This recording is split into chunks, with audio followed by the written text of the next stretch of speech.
Oh, let me take off my blur thing. We want to see. Okay, there we go. Hey, everybody. We're here at 100,000 Poets for Change 2023 Los Angeles, Whittier, California, here at Midnight Books. Hello, people. Yay. We're going to get the party started. Can't wait. Thank you for tuning in. Okay, so then I need to just put this up here. All right. Oh, yeah, I got to mute myself. That's the funny part.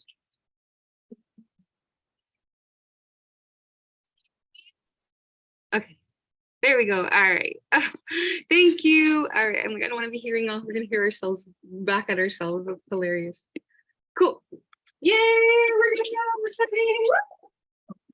all right. We're back again. Well, first, I just want to say it's an honor to be here at Midnight Books Whittier. It always feels like home here. This is a very sacred place to me, and great sacred space. And I love that it is here for the people and that it serves the people. Like, I think that's righteous. And I wish there were more places like this, but to Midnight Books. It could be late. It's water. It could be left. Yeah. Okay. So I want to make our land acknowledgement. Oh, I can. This is one of the sage I used at our action earlier today by over in Inglewood, Hyde Park, I guess.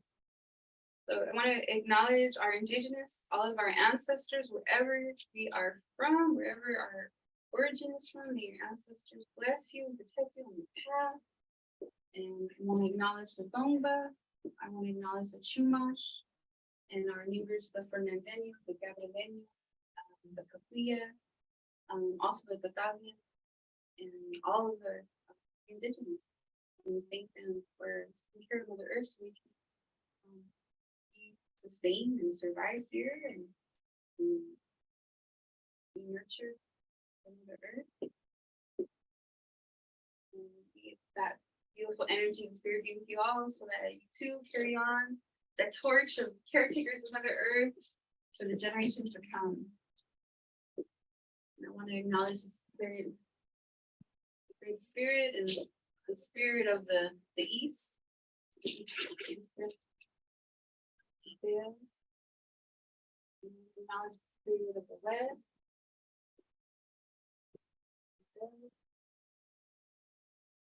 Acknowledge the spirit of the South.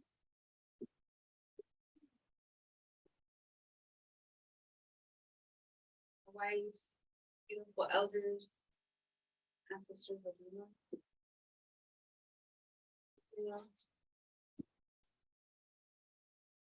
And our beautiful Mother Earth holds all of our roots. Thank you.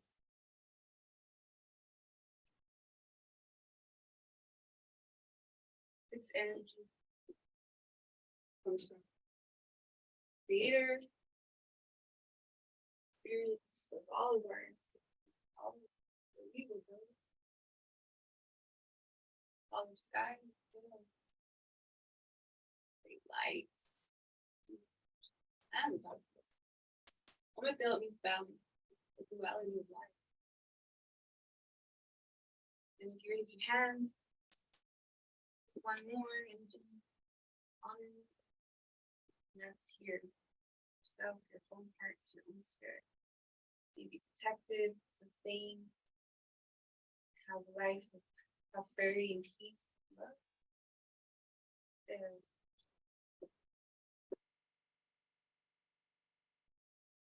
Thank you, special. So excited. All right, so 100,000 Poets for Change. We're here, Whittier, Midnight Books. I know y'all ready. And I always like to continue after our acknowledgement. I like to bring the writing to you with a little exercise called Right Now. Mini writing workshop. So instead of passing around a prompt, I'm gonna just speak about collective consciousness, and that's what we're here, what we are, why we're here today. And that's what links us into this whole movement of 100,000 votes for change. It is through collective consciousness. And that essentially is just when we are all intentionally thinking about the same thing, we have a mindset in the same place and a direction that we all share. And that is collective consciousness. That's why, I mean, you see it being used in temples, you see it being used in all these churches, whatever theology they're teaching, dogma they're teaching, the power of prayer, that is collective consciousness, that intention where everyone is saying the same thing, or thinking the same thing, or has a mindfulness towards the same thing. And that is why it is powerful. They use it for their reasons, but we can use it for our own. In magic too, they call it egregore. People believe something that creates it. Oh, that's great. Yeah, egregore. Oh, thank you. So yeah, that is powerful. You are all very powerful, right? You're all creators, and meaning that you can build and create something into being, into becoming, into life through your own ideas and through, even in children, making children, like all that is creation, right? That is the power that everyone harnesses, every living being. And, for this to simplify, it's like our goddess power, right? And we use that power towards intention and things, we can make change, things can happen. So through collective consciousness today, we are all standing up as 100,000 poets for change. And again, as I mentioned, it really comes back to the community. What needs to be changed? Is it the housing?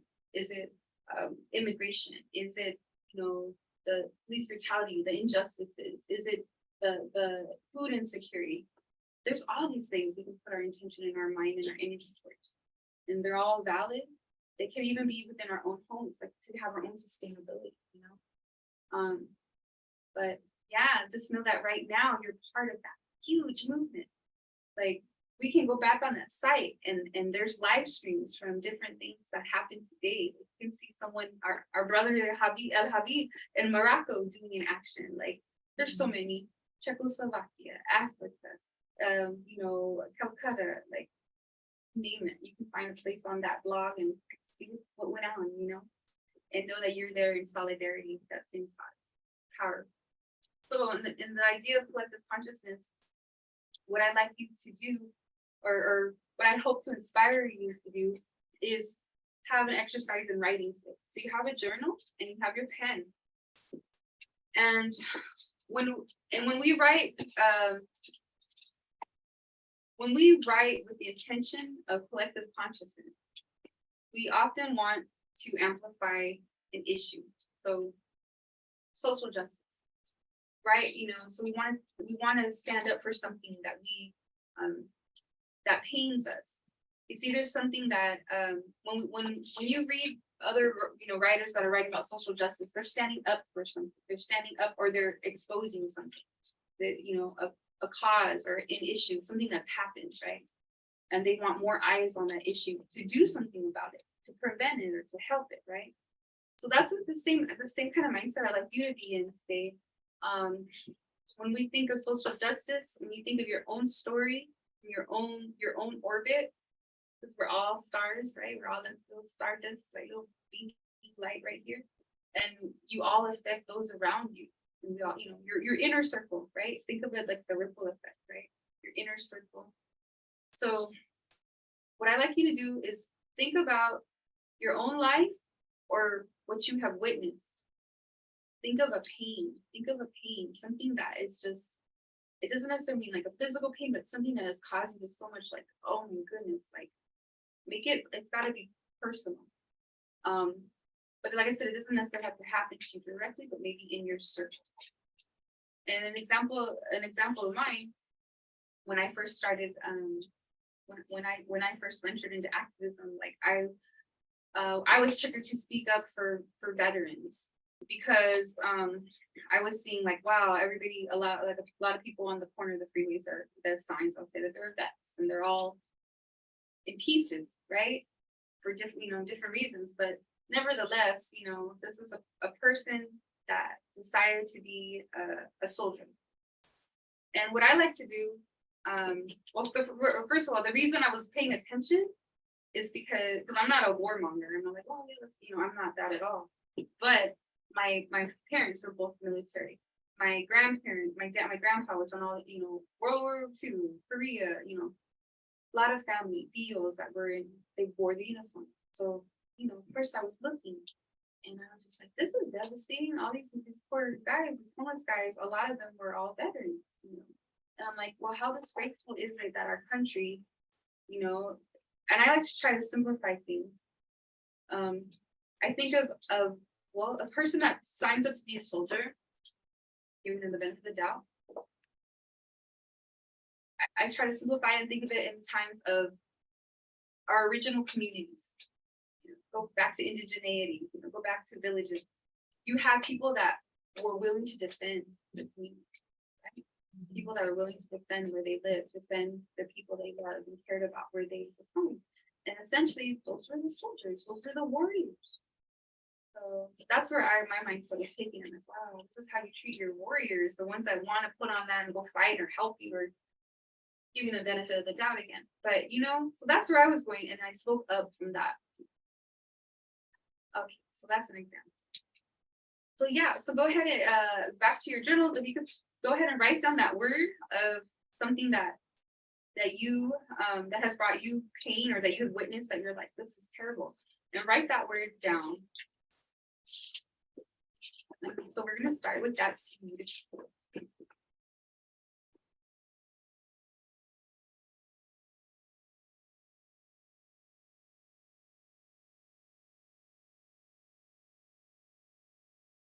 And then from that seed, I'd like you to take it further to examine it. Like if you literally had that little semilla, like you really had it in your hand. Like, why is this causing pain? Why is this bringing pain? Why is this bringing suffering? Why is this bringing discomfort? And examine. And go ahead and like go with the flow on that idea. And this is just for you, right? You don't have to share necessarily, but examine that pain, examine that element. And don't worry about how you're spelling. Don't worry about, don't erase just if you don't like the word line across it, and let's keep going. The whole idea is to flow so that the raw and pure thought is captured on your paper. And of course, poems don't have to write. So just really just flow your thought regarding that, and it'll be like 4 minutes. Okay. And this is collective consciousness right now.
Yeah.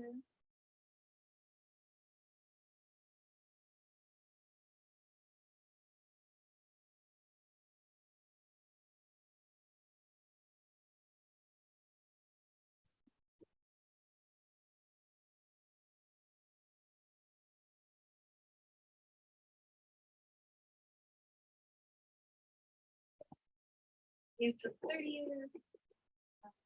Time stamping and all that. Saturday, 9:30.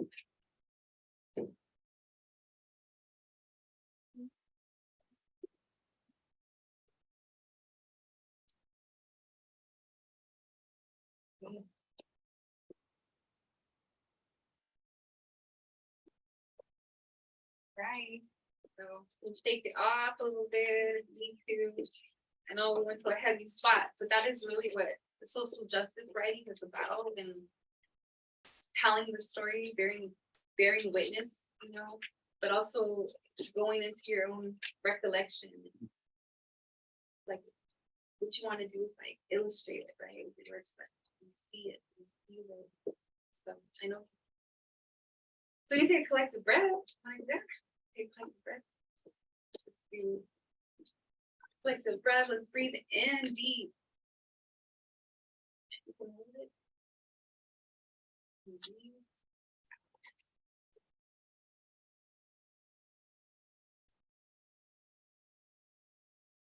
Okay, let's do one more. Breathe in deep. And hold it.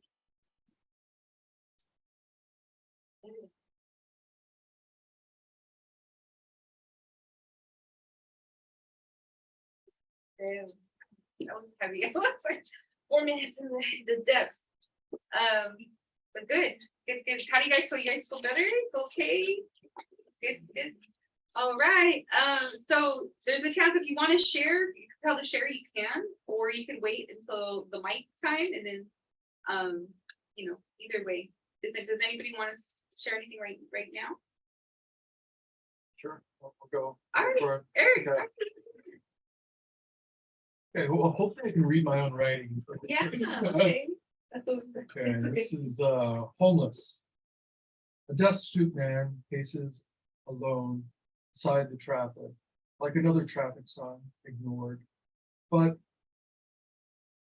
makes the drivers uncomfortable, like mortality, like life that he leads, cloaked in a soiled comforter.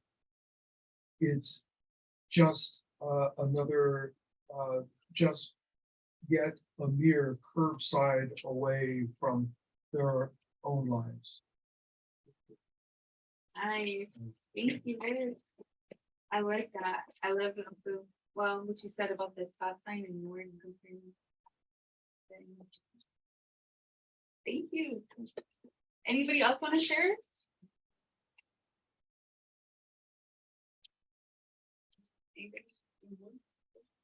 All right. Or Antonieta, yeah. Or I thought you said. I don't Okay. usually share. So Everybody's shy. Oh, I can go. The end. My last word was death, so that's why I was like, but well, okay. So I thought of one of the things we were having a discussion too. Antonieta and I on the way here. I wrote murdering innocent people, or murder really. So I thought of that word murder. To extinguish a flame that was pulsating in the brisk, oxygenated landscape. An outlet of hands filling up a hole full of earth until air has vanished. Whose hands are clean from this burial? Where do you go and rinse off the stain of murder from your skin? And why is a group of my Black brothers called a murder, calling to warn you of a sudden demise? Where can they fly to escape? I was thinking of murder totally, but there's no names. Thank you. Yeah, so that's where I was at in my mind. I love crows. They're like a guide for me. I call them brother crows. Like that's why I call them my brothers. Yeah, and For some reason, a group of them is called a murder of crows. Anyhow, anybody else want to share? All right, well, we're gonna go into the open mic portion. So we're gonna go here. And I have a list, and nobody was 1, 2, or 3. So gets 4, 5, or 6, and 7. You're now 1, 2, 3, and 4. Or I could take one for the team and fill up that gap, I guess. Oh, it's cool. Let's see. Let me think.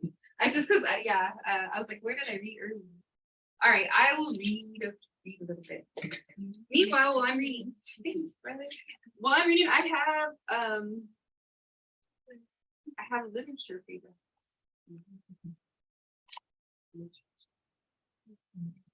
I made these little like one-stop brochures about what LA Poet Society has going on.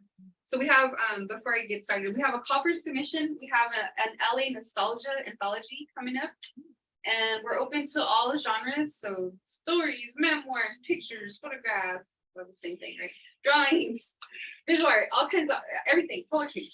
So let's talk about your LA. Okay, so everyone has a different experience in LA. It changes from like month, day to day. Like what you liked yesterday wasn't there today, you know.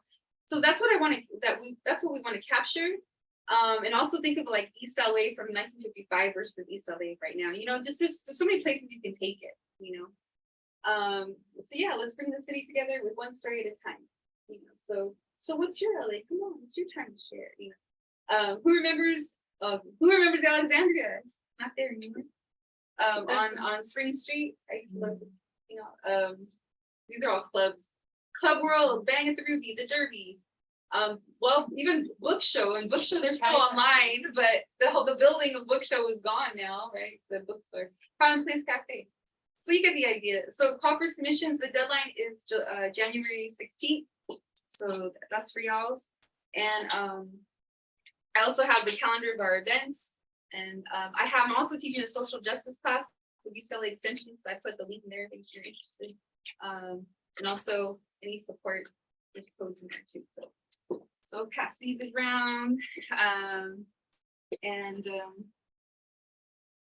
if you didn't get something, like we can take either house and take a picture of it from someone that does get something.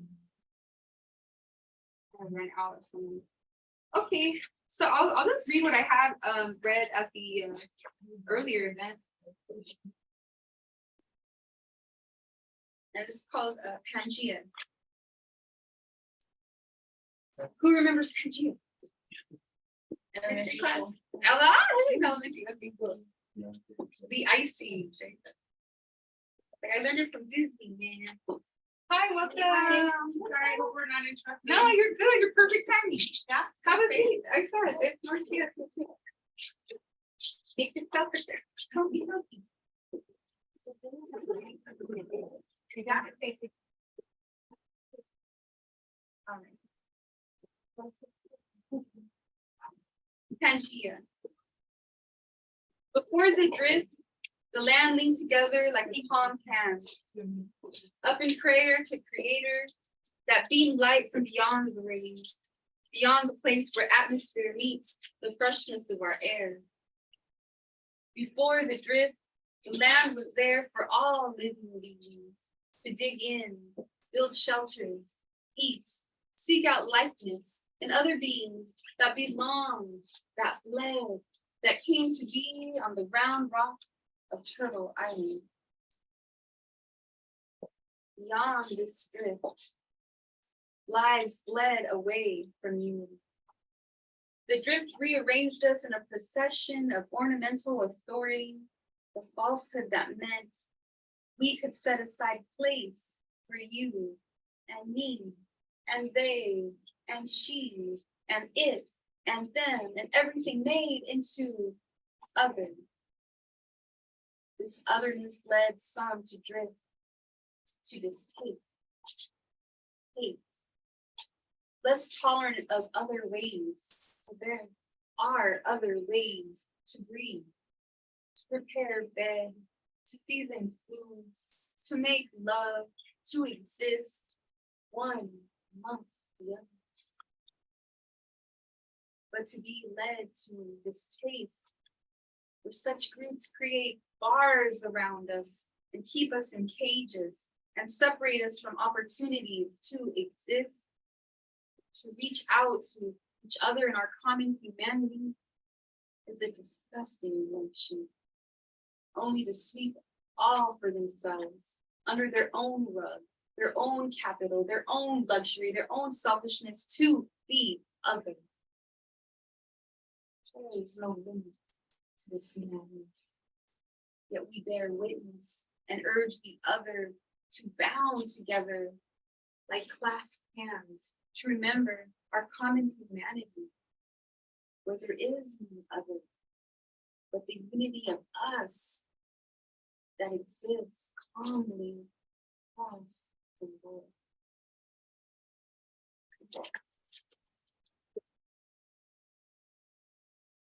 Yeah, thank you.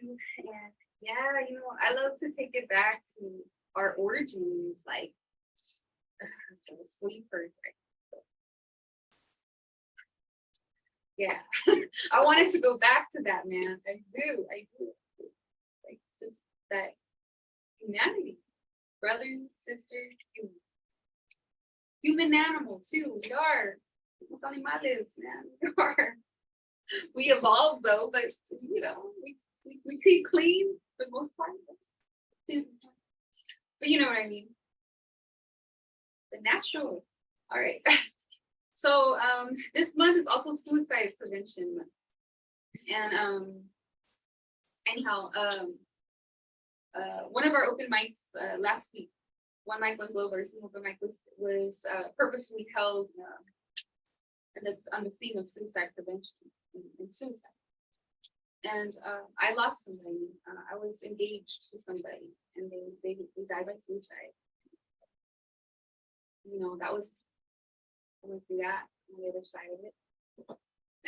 So I shared a lot, and I got to reveal the beginnings and the falling in love stuff, and the unity and stuff, the aftermath. Anyhow, so I wrote this one purposely for that reason, and I want to also dedicate this to everyone here and everybody there on the interweb, for those that you might have lost also, or the attempts that it's for y'all. For Justin, and it's called The Ones You Lost. Sometimes I stutter in speaking out about suicide, the one I lost and loved. I try to cling to the mental health aspects, that he was sick, that there was something invisible that I could not see. It hurt so bad to face it. A new road I was walking. I learned though that I wasn't alone. This path has many segments and many others who cradle each other in understanding. It's not obvious. It's not obvious. There's nothing to it. There's nothing to it. So I stayed and fan this pain, away from my kids, but always in my heart. Remember, see, and live on it.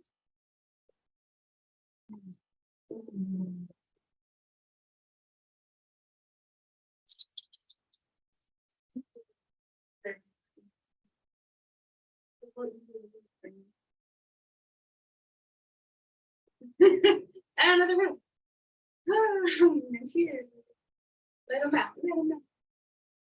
Okay. All right. So next we are continue the mic, and we're gonna have Daniel. Is Daniel in the house? All right. Let's hear for Daniel.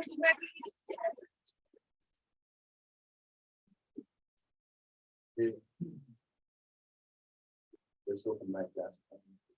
Go through 9 people who were in the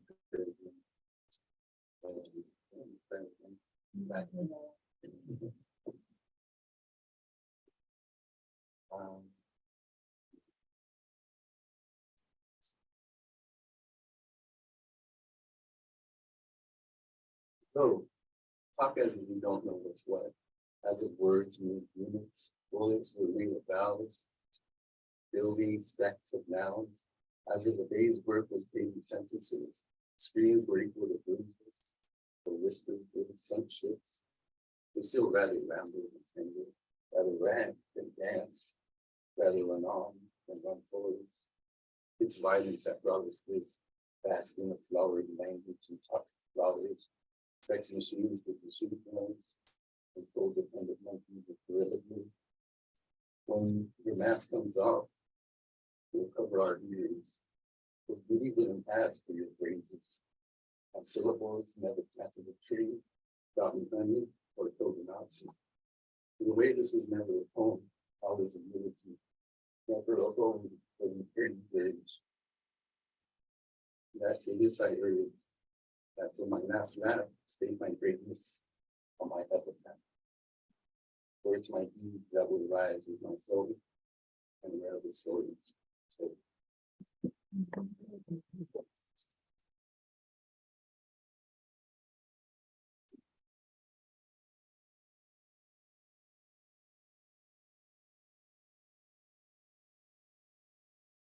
Linking to its either and only is exclusivity or inexplicably totality.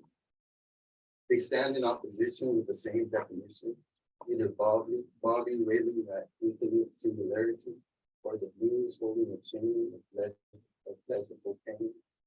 The oneness within acid lays high peaks atop a high peak, or the obsessive grip upon an entangled heart, like a blood sacrifice to pantheism, or burning the garden for the life of lava. Love the way a squirrel yearns to soar like a bird. If one day they meet, wings will fall upon me. Just caress me as I glide past, a bit too fast for it to last. So I ask, is your heart a cage or a beer?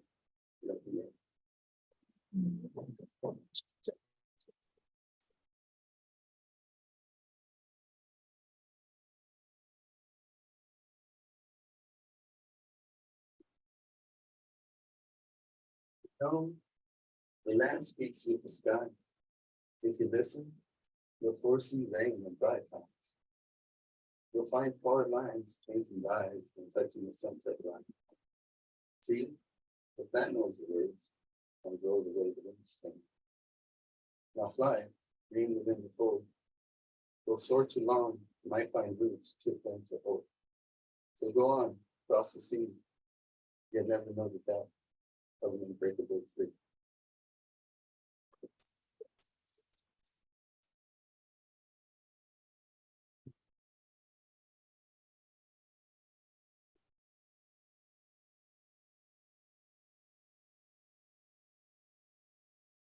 Now,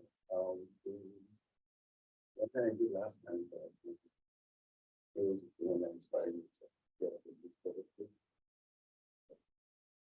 It's dedicated to Point West, running for president for third party. And I think it's just great to see somebody like them run for president. There's always things that you can probably criticize, but for the most part, it's very, very decent. Good person.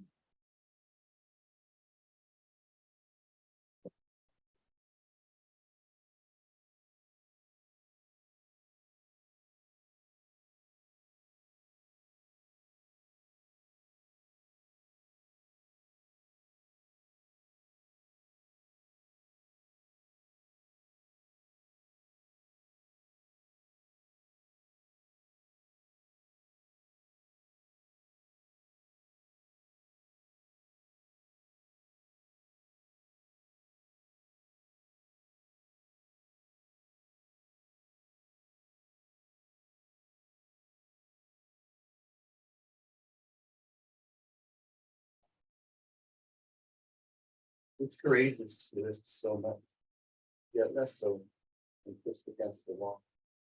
Unwanted, However, the time has come. The risk will be built. I wouldn't ask otherwise, but we have deadlines. And those who say it's not on the line, have always been lying. But for true hope, we risk it all. And that's precisely what hope is asking for. Because no one knows how it will look. And that's why it takes work and faith.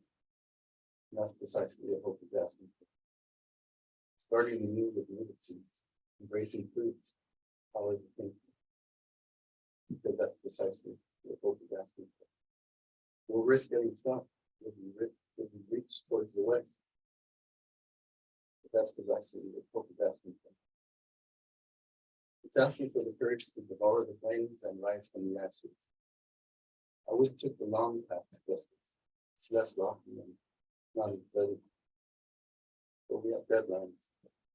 And all of life is on the line.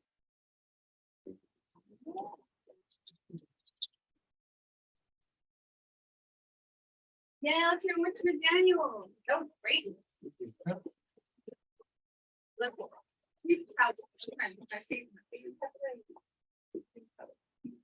All right, let's bring up Eric. Eric, it's your turn. Let's hear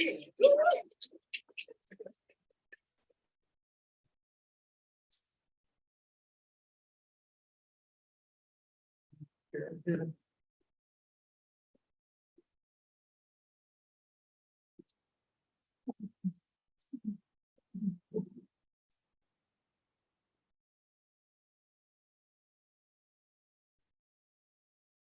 So this is from my chapbook that I self-published a couple years ago. It's not selling very well. On my second edition, I'm going to change my name to New York Times bestseller. Might get more sales. Not to mislead anybody.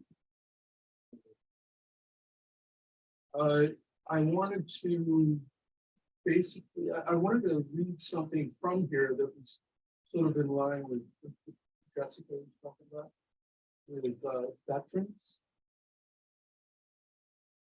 And it's it's called West Los Angeles Easter. Passing the West Los Angeles National Cemetery on an Easter weekend, the tombstones align in perfect formation, standing at attention, holding the line and guarding their flanks. The gravestones are all a uniform white, like the color of the gloves worn on hands faint out. 2. Along the picturesque Santa Monica Ocean Avenue seascapes, an obelisk for each service honors those fallen in Marines, Army, Navy, Coast Guard, and Air Force, enshrined in stone, their sacrifice memorialized. 3. Rounding the turn from Wilshire Boulevard to the San Vicente, homeless veteran encampment lines the perimeter of the veteran campus just outside the tall cast iron wall. Each end is abandoned with an American flag, as if to show that they still honor our country, even though they themselves are not. 4. Regrettably, there are no Purple Hearts for those returning veterans who battle post-traumatic stress syndrome and are wounded mentally from their internal battles on domestic soil in their homelessness. Why is it that those who defend the home of the free are homeless? Why is it that we house our aged intercontinental ballistic missiles and not our soldiers? How many homeless ICBMs hold padded cardboard signs at the street corner asking for a handout? Our veterans are wounded. Time may heal our wounds, yet sometimes a lifetime.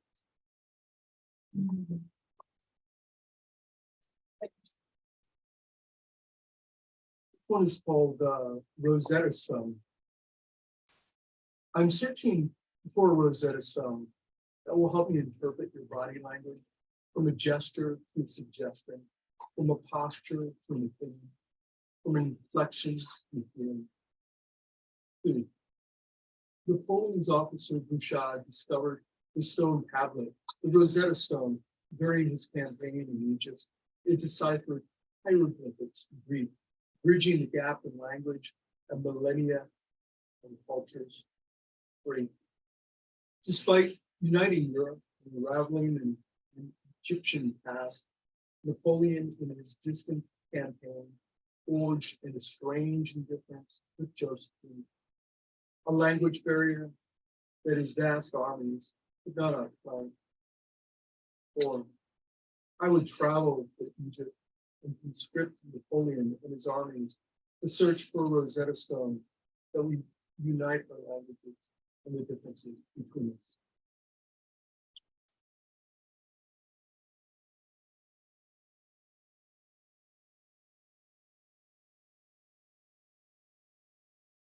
This one is called Gathering Fireflies. Gathering fireflies into a makeshift lantern to light my way on a Midwest night. So too, I gather our many bright moments together, fireflies, into a lantern within my soul that sustains me, lighting my path when the moonlight flames.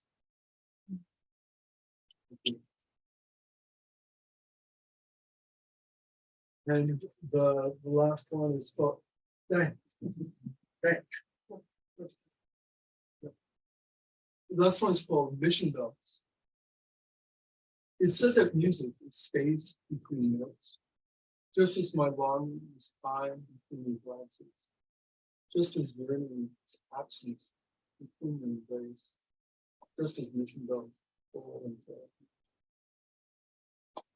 Thanks.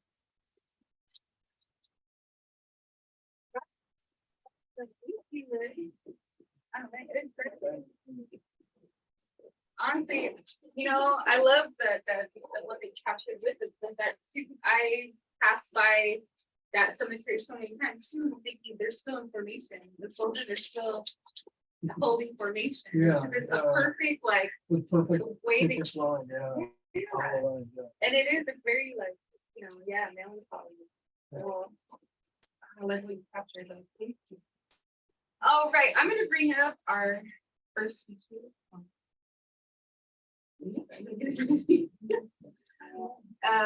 So our first featured guest, and then so we'll do I like calling it a sandwich. We'll have feature, mic, feature. And if there's anybody else that wants to sign up for open mic too, I know some folks came in a little bit later. You want to sign up? Okay, if you change your mind, we have it. Well, it's really an honor and I'm excited to bring Antonieta Violin here to this space. It's totally camera right here. Let's totally go at home. She is a poet, she's a publisher, a fierce activist. When I started my journey in activism, kind of when I started with 100,000 Poets for Change in 2011, I had already heard of Antonieta Violin. She was part of the Revolutionary Poet Brigade. And she had, if you Google her name, there was all this information already about her. She's a Colombian poet and just fierce. I always admired her because my family, and I should share that later too, my activism story. But my family, I guess maybe with the military background, or they were conservative, don't ever write you on anything, don't ever speak up about anything, blah blah blah. You're gonna get if I'm gonna get it taken away, I guess, they're all, I don't know. But I was like, surely there's something to speak up about, I'm not gonna pass it. And Antonieta is you're fearless, you're fearless in your head. I love you, I admire you so much. And you lead with passion and you don't back down and so much strength. There's no hypocrisy either.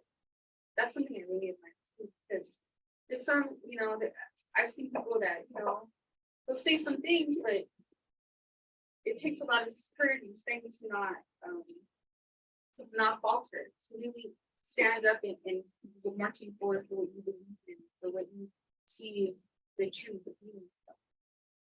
Fierce. So, yeah, she's got a lot of libros and an amazing poet. And she will bring up Antonieta Bielin.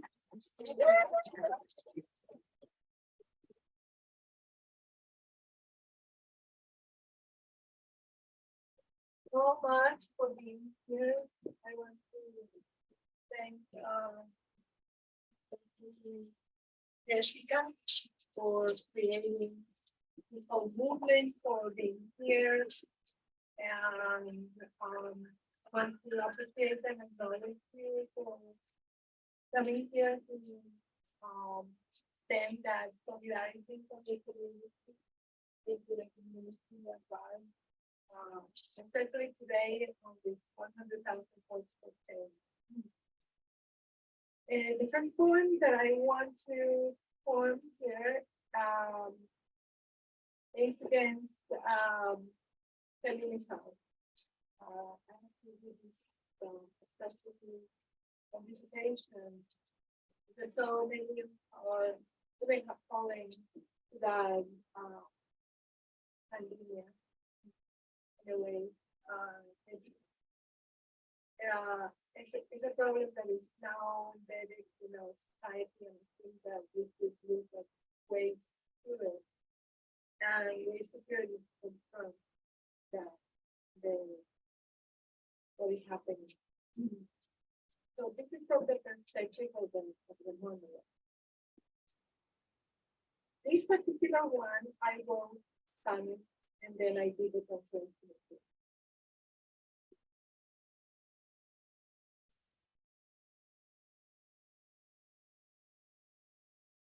Monologue of things who died from blood. Before losing the meaning of your own life, you try to squeeze this theory of disaffection. He will be ready to convince you that you are worthless and you will play to be the victim. That day before he arrives, you will see for the last time that dark corner under the bed, and you will want to scream because what a lot of us is facing now. You will try to repair what comes out. The shoe with the heel, your face in the broken mirror, and the clothes filthy from old hardened nostalgia.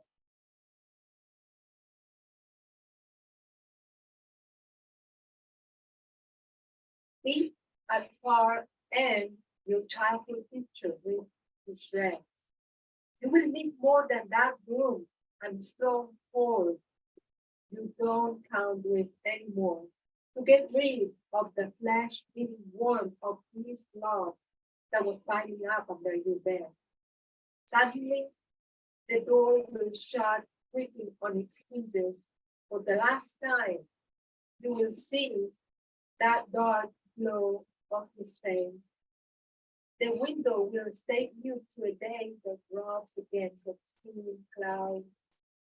The bed will be left in tatters amidst the ruin of your broken dreams on the floor. It will be too late, and your cries will be in vain. Your reflection, an ominous bird around the things you never denounce. The broom handle will choke your please no more. Please no more. The rancid smell of this cursed love will seal your lips. Your beaten breast in bleeding roses will adorn your black and blue bonds with open eyes. The flowers, the last beams of life to our emotions.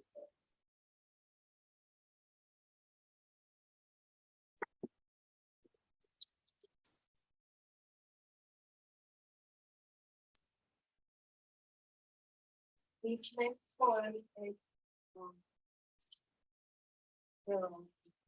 a book that I've been working on for like a decade now. It's got the title. I'm gonna read the title poem. I am the house in a dream.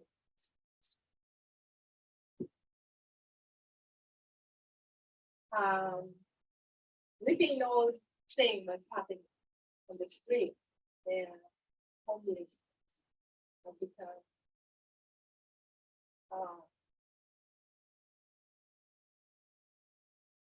the part of our whole system has become the inhabitant. The, the having a house for a very long time, fighting to stay there, with the rent. I mean, you don't take shelter or anything. I am the house in a dream. I have never dreamed of a house with rooms. A house that flies from a dream makes you homeless. The river-like house in my dream makes a tomorrow. The house on my shoulder carries me along the road. My homeless heart wanders the razor sharp night. I carry a house on a dream made up of today. I am the homeless house on the street. I have a dream that turns into nightmare. A house of water in my dream cools my thirst. A house of fresh air in my dream dries my tears of outrage. A house of earth in my dream needs a key to enter. A house of fire in my dream needs reparation. I have a legally binding house with all jail for the bunker. I am in a dream, for your dream and my dream. Debt free, mortgage free, predatory, loan free. Bankers in custody, break up the oligarchy, retake our democracy. For your dream and my dream.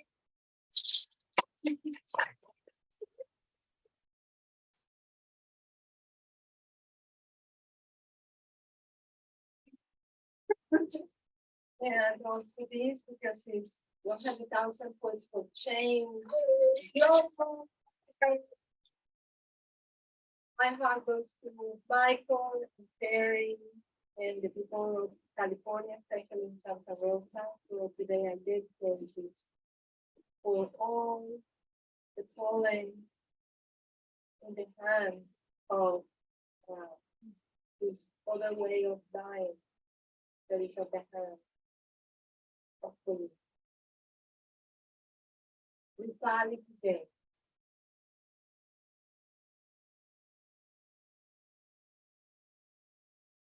Seeking all the twines and glance, the last cry.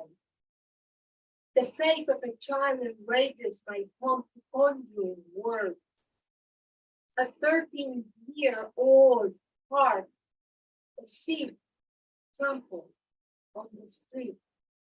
My hands open, umbrella to shield his life from the lead rain that bullets over the inner street.